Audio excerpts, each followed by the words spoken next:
Okay, so my lesson is called Stations and Rotations, Rules and Consequences, and I tied this in with a writing lesson with the book Sally Sore Loser, and then they just write like a little essay about that.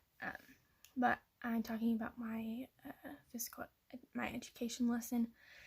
My learning goal is students will be able to determine different ways to rotate in and out of different ways to make shapes with their bodies. And in the lesson objectives are the students will identify different ways to rotate. The students will paraphrase the rules. The students will illustrate different stations. The students will separate into groups of 4. They will comply with the rules, and they will evaluate which activity they like the best.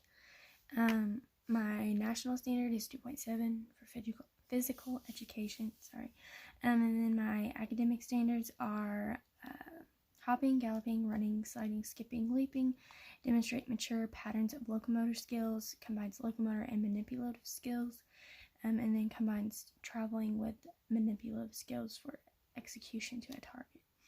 And then the materials that I'll need are 4 cones, enough hoops for a fourth of the class, and then enough jump ropes for a fourth of the class. I plan to introduce the lesson by starting with near and far concepts, which includes having the students separate into groups of 4 and then having them move closer and then farther away from each other, and then form circles, squares, and then making lines. Then move into a game about consequences where we'll go over the rules, and then I'll ask them if they think there should be consequences if they break the rules.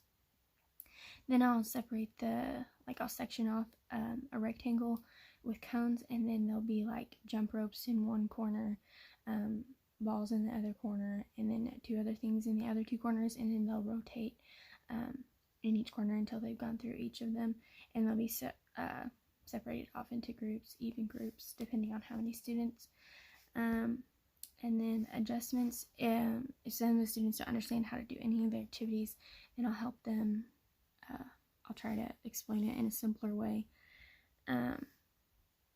We'll do near far concepts for about 5 or 10 minutes, and then talk about the consequences of the rules for 3 to 5 minutes, and then we'll play stations for maybe 8 to 12 minutes, and then the movement patterns takes about 5 to 8 minutes, and then the assessment will be a discussion, and that will make it a formal assessment to see how the students comprehended the information, and then a closure will be just questions and seeing if the students had any questions.